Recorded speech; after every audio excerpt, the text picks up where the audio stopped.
اللہ تعالیٰ صدر محترم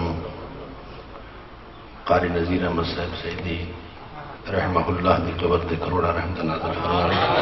دعا واسطے حاضر ہوئے ہیں. آپ دی یادگار ہے ادارہ مسجد، آپ دے فرزندان صاحبزادگان، یہ سب کچھ ہمارے سامنے ہے. اور میرا بھی قاری صاحب نال کچھ تعلق آئی کہ ایسا ہم مکتبہ سے استاد العلماء حضرت شیخ الحدیث مولانا غلام حیدر اویسی صاحب جس کی تشریف فرمائیں. میرے بھی استاد محترم ہیں. میں انہوں نے کول صرف بہائی اور نام حق کے اسباق پڑھے ہیں. قاری نذیر احمد صاحب ہوں جو تھیں پڑھ دیں. میری پہلی ملاقات مدرسہ میں مصباح العلوم ہی تھی آئی مرسی دے اندر. اساں مطلب ایک استاد دے شاگرد ہیں اور دور حدیث حضور غزالی زمان رحمہ اللہ دی بارگاہ دے اندر اللہ تعالیٰ نے سب کو نصیب فرمایا. آپ دے جانشین سارے سامنے تشریف فرمائیں. میرے واسطے وہ خوش قسمت دے لمحات ہیں. میں وقت ضائع کیتے بغیر ہی آپ کو دعوت سخن پیش کریں نا. آپ اپنے ملفوظات عالیہ ارشادات عالیہ تو ساکو نوازشن جانشین امام اہل سنت جگر گوشہ غزالی زمان حضرت علامہ پیر طریقت رہبر شریعت پیر سید مظہر سعید شاہ صاحب کاظمی دامت برکاتہ القدسیہ سارے سامنے تشریف فرمائیں. آپ کی شفقتاں دے نال محبتاں دے نال اور اپنے ارشادات عالی دے نال قلوب و اذہان کو منور فرمیسن. میں آپ کو دعوت سخن پیش کرے نا تو ذرا نعرہ سنے سو. نعرہ سناؤ شاہ. نعرہ تکبیر، نعرہ رسالت، نعرہ خلافت، نعرہ حیدری، نعرہ تکبیر، نعرہ رسالت، نعرہ تحقیق، نعرہ حیدری. جانشین حضور غزالی زمان، فیضان حضور غزالی زمان. فیضان حضور غزالی زمان، فیضان حضور غزالی زمان. حضور صاحبزادہ سید مظہر صاحب کاظمی زندہ باد.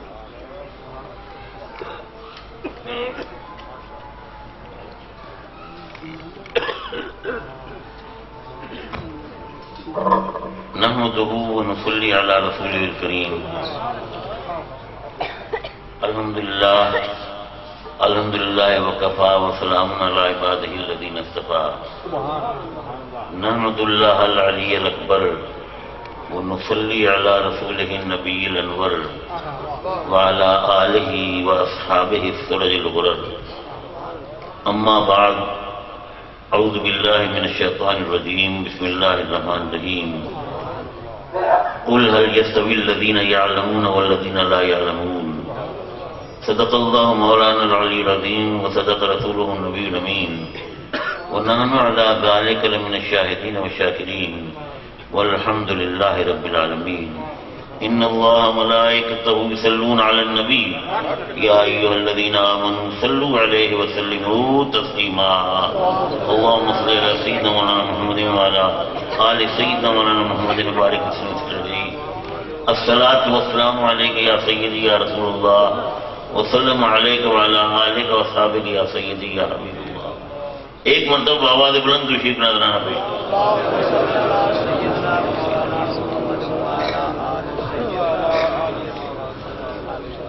واجب الاحترام علماء کرام، استاد العلماء، بہت سے یہاں استاد العلماء بیٹھے ہیں اور معزز حاضرین، پیارے دوستوں اور بھائیوں، میں اس وقت میرے دائیں بائیں جو شخصیات تشریف فرما ہیں، آپ یقین فرمائیں میں تو ان کا ایک ادنا خادم ہوں، بے علم اور بے عمل انسان ہوں، اور اتنے مجمع میں جہاں کثیر تعداد میں علماء موجود ہیں، اس لیے کہ یہ جو ایصال ثواب کی محفل ہے یہ اس شخصیت کی ہے جو علماء گر تھا، لیکن وہ شخص گدڑی میں لال تھا، وہ اتنا مٹا ہوا شخص تھا کہ احساس نہیں ہوتا تھا کہ یہ اتنا بڑا جید عالم ہے. بالکل انتہائی سادگی، سادہ لباس، سادہ گفتگو، لیکن وہ علم و عمل کا ایک پہاڑ تھا.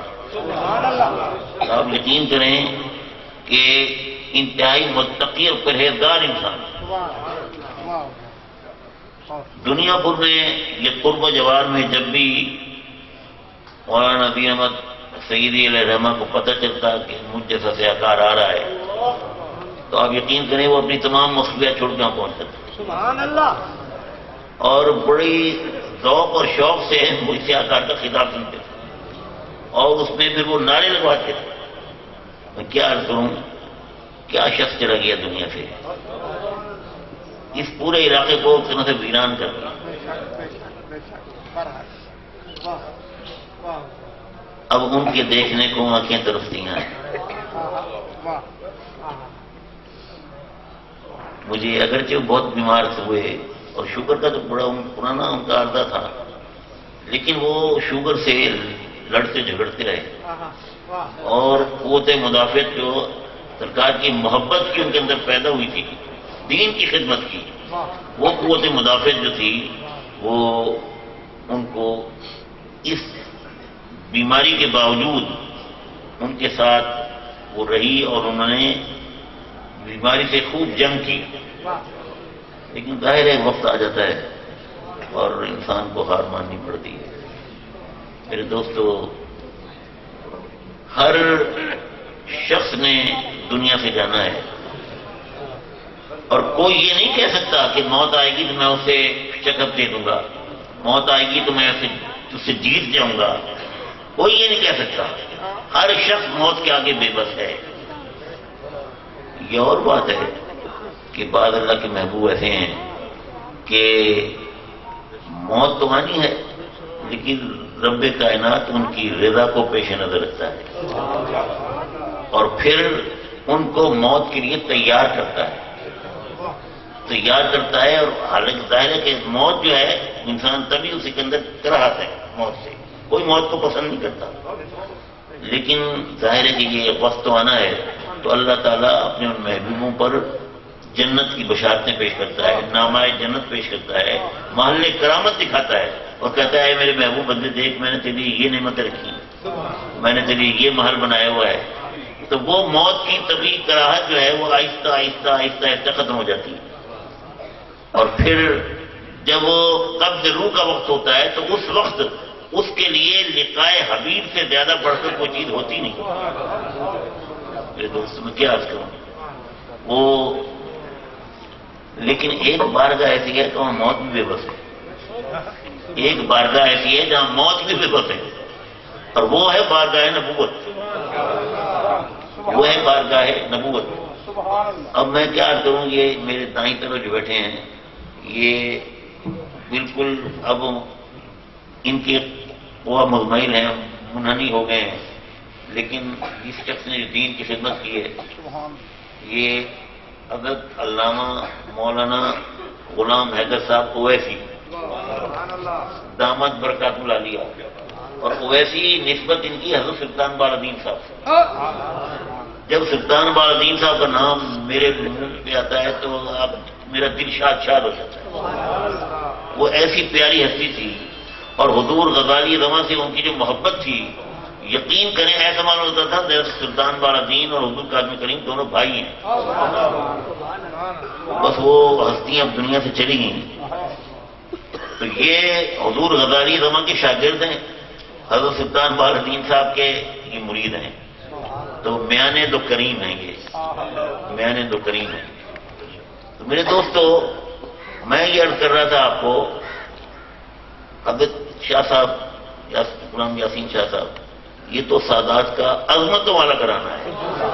ظاہر ہے سادات تو بہت سے ہیں، اس میں کوئی شک نہیں، اور نسب کی عظمت تو اپنی جگہ ہے، لیکن ان کے پاس صرف نسب کی عظمت نہیں، کردار کی عظمت ہے، علم کی عظمت ہے اور میرے دوستوں ورا کی عظمت. اس خاندان کو اللہ سلامت رکھے. جب بھی مجھے شاہ صاحب ملتے ہیں میں ان سے دعاؤں کا خواہشگار ہوں. تو حضور غزالی زمان کے دامن سے وابستہ ہیں، ان کے شاگرد ہیں اور والوں سے فیض ہے. اور یہ سارا گھرانہ ان کے والد مجھے ان کا عبدالغفور شاہ صاحب، کیا بات تھی ان کی، ان کو دیکھ کے دل گواہی دیتا تھا کہ اللہ کی ولی. حضرت گرامی، میں یہ عرض کر رہا تھا کہ موت جو ہے وہ ہر شخص بے بس ہے، موت کو کوئی شکست نہیں دے سکتا، لیکن اللہ کے محبوبوں کے لیے اللہ تعالیٰ نے یہ کیا ہے کہ انہیں موت کے لیے تیار کر، تاکہ کوئی بات ایسی نہ ہو کہ ان کے لیے اللہ تعالیٰ ان کی رضا چاہتا ہے نا، اور وقت تو مقرر ہے تو اللہ تعالیٰ ان کو آہستہ آہستہ موت کے لیے تیار کرتا ہے. اور جب موت کا وقت آتا ہے تو اس وقت موت ان کے لیے کراہت نہیں رکھتی بلکہ محبوب ہو جاتی ہے، کیونکہ وہ لقائے حبیب کا سبب ہوتا ہے. موت جو ہے وہ پل ہے، یوسف حبیب الی الحبیب، وہ حبیب کو حبیب سے ملا دیتی ہے. اور نبوت جو ہے وہ بارگاہ ہے جہاں موت بے بس ہے. وہ آپ نے حضرت موسیٰ علیہ السلام کا تو قصہ سنا ہے، علماء بیان کرتے ہیں، میں تو بالکل بہیل بات نہیں ہوں. حضرت موسیٰ علیہ السلام کے پاس حضرت اسرائیل آئے. حضرت اسرائیل آپ جانتے ہیں حضرت موسیٰ جلالی بزرگ سے، کلیم اللہ، ان کی وجاہت اور ان کی عظمت کو قرآن شاہد ہے. تو میرے دوست وہ آئے حضرت موسیٰ کے پاس. حضرت موسیٰ نے میں کیسے آئے؟ اور کی قبضے روک لے آئے ہوں، آپ کی عمر ختم ہو گئی، وقت آ گیا. میرے دوست تو ایک تھپڑ مارا، آنکھ باہر آ گئی. اب حضرت اسرائیل نے یہ نہیں کیا کہ اچھا موسیٰ کلیم اللہ آپ نے میرے ساتھ یہ معاملہ تو کیا، لیکن میں تو قبضے روک لے آیا ہوں، میں تو قبضے روک کیے بغیر نہیں جاؤں گا. اور زبردستی قبضے روک کر لیتے. حضرت اسرائیل طاقت والے، بڑی طاقت ہے ان کے اندر، لیکن حضرت اسرائیل نے ایسا نہیں کیا. اسی حال میں وہ سمجھتے تھے کہ اللہ کے کلیم ہیں، رسول ہیں، وہ اسی حالت میں رب کی بارگاہ میں حاضر ہوئے. رب کی بارے الہ تو نے تو آج مجھے اس بندے کے پاس بھیجا تو تیرے کو آنا نہیں چاہتا، یہ میرا حال ہو گیا ہے. اللہ تعالیٰ نے بھی یہ نہیں فرمایا ہے میرے کلیم میں میرے بھیجے ہوئے رسول کے ساتھ یہ معاملہ کیا، یہ نہیں فرمایا کہ اپنا اظہار ناراضگی اللہ فرمائے. اور میں اچھا اسرائیل جاؤ میرے کلیم کو راضی کرو، اور فرمایا کہ جنت سے ایک بیل لے جاؤ، موسیٰ کی بارگاہ پیش کرو اور عرض کرو کہ پشت پر آپ ہاتھ رکھ دیں، آپ کے ہاتھ کے نیچے جتنے بال آئیں گے اتنے سال آپ کو عمر پڑے. حضرت اسرائیل بیل نکلا، حاضر خدمت ہو گیا. حضرت اس موسیٰ نے دیکھا تو پھر آ گیا. عرض کی حضور یہ بیل اللہ تعالیٰ نے آپ کی خدمت بھیجا ہے، آپ اس کی پشت پر ہاتھ رکھ دیں، جتنے بال آپ کے ہاتھ کے نیچے آئیں گے اتنے سال آپ کی عمر بڑھے. آپ نے فرمایا اسرائیل تم سمجھتے ہو ہمیں دنیا کی زندگی کی حرص ہے، ہمیں دنیا کی زندگی کی حرص نہیں، ہم تو ہر وقت اپنے رب کی بارگاہ میں حاضری کی تیار ہیں. لیکن بات یہ ہے کہ تمہیں آداب سکھانے تھے، یہ بارگاہ کلیمی ہے، بغیر اجازت کی یہاں نہیں آیا جا سکتا. اور ابھی تو بارگاہ کلیمی ہے، بارگاہ حبیب میں تو حاضر نہیں، تمہیں آداب سکھانے تھے ان بارگاہوں. تو میرے دوستو حضرت موسیٰ اسی وقت قبضے کے لیے تیار ہو، لیکن اپنے رب کی بارگاہ میں ان کے بارے الہ کہ مجھے اتنی مہلت ملے کہ میری روح جو ہے وہ ذرا بیت المقدس کے قریب وہ قبض ہو. بیت المقدس کے قریب کیوں؟ ارے بیت المقدس میں انبیاء کرام کے مزارات، اللہ کے محبوب کے مزارات. موسیٰ کلیم اللہ جیسی ہستی بھی یہ چاہتی ہے کہ میری وفات وہاں ہو جہاں اللہ کے محبوبوں کے مزارات. اور دوسری بات جو آپ کو سنا کے گفتگو ختم کروں وہ حضرت داؤد علیہ السلام. حضرت داؤد علیہ السلام اللہ کے بڑے عظیم شان نبی ہیں. جب اللہ تعالیٰ نے حضرت آدم کو پیدا فرمایا تو حضرت آدم کی پشت سے تمام ان کی اولاد بنی نو انسان کو نکال کر صورت مثالیہ میں پیش کر دیا اور کہا کہ آدم دیکھ لو یہ تمہاری اولاد ہے، یہ تمہارے بچے ہیں، تمہیں پہچان لو. اب ظاہر ہے وہ کتنا مجمع ہوگا جو قیامت تک پیدا ہونے والے انسان تھے، ان میں سب سے ممتاز اور نمایاں انبیاء کرام تھے، صف اول میں انبیاء کرام تھے. حضرت آدم آگے بڑھے، بارے الہ میرے اس بیٹے کا کیا نام ہے؟ رب نے فرمایا یہ تمہارا بیٹا اور میرا نبی شیس ہے. آگے یہ تمہارا بیٹا اور میرا نبی نوح ہے. یہ تمہارا بیٹا اور میرا نبی شعیب ہے. یہ تمہارا بیٹا اور میرا نبی زکریا ہے. اسی طرح آگے یہ تمہارا بیٹا اور میرا نبی ادریس ہے. اسی طرح تعارف ہو رہا ہے. حضرت داؤد کے پاس جب حضرت آدم پہنچے تو عرض کی بار الہ میرے بیٹے کا کیا ہے؟ میں یہ تمہارا بیٹا اور میرا نبی داؤد ہے. اللہ تعالیٰ نے کی بارگاہ میں عرض کی حضرت آدم نے کہ بار الہ یہ مجھے میرا بیٹا بہت پسند آیا. اس کی کتنی عمر ہے؟ میں اس کی عمر 60 سال ہے. اس کی عمر 60 سال ہے. تو حضرت آدم نے عرض کی بار الہ میری عمر کتنی ہے؟ میں تمہاری عمر 1000 سال ہے. اور اس کی میری عمر 1000 سال، اس کی عمر 60 سال. بار الہ اس کی عمر کچھ بڑھا دے. رب نے فرمایا کہ ہم نے فیصلہ کیا اپنی طرف سے کہ ہم کوئی اس کی عمر نہیں بڑھائیں گے. بار الہ تو نے فیصلہ کیا ہے کہ تو اپنی طرف سے نہیں بڑھائے گا، میری عمر کا حصہ مل سکتا ہے اس کو. میں اپنی عمر کا کچھ حصہ دے دوں تو یا اللہ اعتراض تو نہیں؟ رب کائنات ہم آدم تمہاری عمر اتنی کم ہو جائے گی، داؤد کی بڑھ جائے گی. تو حضرت آدم نے عرض کی بار الہ میرے 1000 سال میں سے 40 سال میرے بیٹے داؤد کو دے. سبحان اللہ. چنانچہ کاتب تقریر نے لکھ دیا، کاتب تقدیر نے لکھ دیا 60 جمع 40 100. حضرت داؤد کی عمر 100 اور حضرت آدم علیہ السلام کی عمر 1000 سال میں 40 نکال دی 960 سال. بات ختم ہو گئی. محفل برخاست ہو گئی. حضرت آدم دنیا میں آئے، رہنے بسنے لگے. 960 سال جب ہو گئے تو حضرت اسرائیل آ گئے. حضرت اسرائیل آ گئے. حضرت آدم فرمایا کیسے آئے؟ عرض کی حضور آپ کی عمر 960 سال تھی، آج پورے ہو گئے. قبضے روح لی حاضر ہوں. میں ہمیں تو یاد نہیں، ہمیں یاد نہیں ہے کہ ہماری عمر 960. ہمیں یاد ہے ہماری عمر 1000 سال.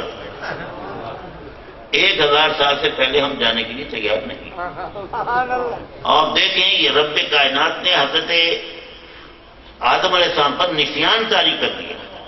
وہ بھول گئے، انہیں بھولے نہیں بھلائے گئے. کیوں بھلائے گئے؟ عظمت نبوت کے اظہار کے لیے. عظمت نبوت کے اظہار کے لیے. عام آدمی بھولتا ہے تو پریشان ہوتا ہے، شرمندہ ہوتا ہے، نادم ہوتا ہے، بعض اوقات غریب وقار ہوتا ہے جو بھول جائے عام آدمی. لیکن نبی اگر بھولے، کیونکہ وہ بھول کر نہیں بھلایا جاتا ہے تو اس کی عظمت کا اظہار ہوتا ہے. اگر حضرت آدم کو یاد ہوتا تو وہ فرماتے تھے کہ ٹھیک ہے 40 سال میں نے اپنے بیٹے داؤد کو دیے تھے، اب 960 ہیں، ٹھیک ہے میری روح قبض کر لو. تو عظمت نبوت کا اظہار نہ ہوتا. تو میرے دوستو وہ نسیان جو ہے وہ تاریخ رب نے کہ عظمت نبوت کا اظہار ہو جائے. کہ آپ نے فرمایا مجھے 960 سال یاد نہیں ہے، مجھے اپنی عمر 1000 سال یاد ہے. 1000 سال سے پہلے جانے کے لیے تیار نہیں. حضرت بارگاہ رب العزت میں حاضر بار الہ وہ تیرے نبی کو، تیرے بندے کو، تیرے خلیفہ کو تو یاد ہی نہیں ہوا تھا. کہ 40 سال میں نے انہیں یاد دلایا کہ آپ نے 40 سال اپنے بیٹے داؤد کو دے دیے تھے، کہتے مجھے یاد نہیں ہے. تو بار الہ وہ تو تیار ہی نہیں. تو رب کائنات فرمایا یہ نہیں فرمایا کہ جاؤ داؤد کو یاد دلاؤ، آدم کو یاد دلاؤ. فرمایا اسرائیل اگر میرا آدم 1000 سال سے پہلے میرے پاس آنے کے لیے تیار نہیں ہے، قبض روح کے لیے تیار نہیں، میں نے اس کو 1000 سال کر دیا. میرے دوست یہ عظمت نبوت ہے. ہر شخص بارگاہ موت کی بارگاہ میں عاجز ہے اور مجبور ہے کہ اس کی روح قبض ہو جائے. لیکن بارگاہ نبوت وہ بارگاہ ہے کہ موت بھی اس کی بارگاہ میں ہے، مجبور. میرے دوست اللہ تعالیٰ نے اپنے محبوبوں کی کیا شان دی ہے. ارے حضرت آدم کی شان ہے تو سید عالم کی کیا شان ہے. وہ صلی اللہ تعالیٰ حضور کی سچی محبت ہے. مولانا نذیر احمد سعیدی ساری عمر عشق رسول کی گنگاتے رہے. ساری عمر درس حدیث میں، درس قرآن میں، اپنے خطبات میں حضور کی محبت کا ذکر کرتے رہے. اتنا پیارا شخص تھا. آپ یقین جانے جب ان کی وفات کو مجھے پتہ چلا تو میں بہت ہی بہت ہی دل گرفتا ہوا. ایسا شخص چلا گیا مجھے کہ صاحب یہ ادارہ بنا کے گئے، اپنی حیثیت سے بڑھ کر بڑا انہوں نے محنت کی. شوگر کے مریض تھے لیکن دین کی خدمت کے لیے وہ ہر وقت تیار تھے. اب یہ ادارہ آپ حضرات کی ذمہ ہے، اس کو تکمیل کرنا، اس کی تکمیل کرنا، جو کام رہ گئے ہیں ان کو مکمل کرنا. مسجد کے لیے بھی کبھی جو کام رہ گیا ہے آپ حضرات مولانا نذیر احمد صاحب سعیدی سے وفا اسی طرح کر سکتے ہیں، اس ادارے کے ساتھ تعاون کریں. یہ آپ کی وفا ان کے ساتھ ہوگی. اور ان کی روح خوش ہوگی. میں سب حاضرین کو جو موجود ہیں جو نہیں موجود انہیں میرا پیغام دے دیں کہ اس ادارے کے ساتھ مالی تعاون کر کے اس کو جلد از جلد پائے تکمیل کریں.